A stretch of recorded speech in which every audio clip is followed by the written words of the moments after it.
So I wanted to show you what the back room of Aqualina, we saw the front with the beautiful view, the kitchen, the living room, everything that was there. But I really wanted to show you the back two bedrooms. You have two more bathrooms, full baths, half bath. This is where your laundry room is as well. But look at the pretty views, and you have another whole huge porch area furniture that overlooks pickleball, tennis. I love how scenic that is. It's got some great views. I'm going to show you over here. So here's the other bedroom as well. So you have lots of space. Love it, love it. And of course, walk-in closets, bathrooms.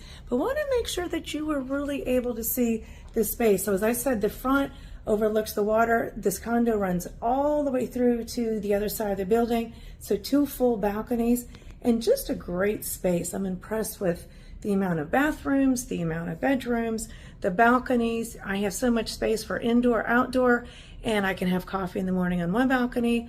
I can watch my friends play tennis. I can have a glass of wine on the other balcony in the evening, just depending on my mood is for that day. Here in Aqualina, Nassau, and I just want to really work with you and show you some great properties here.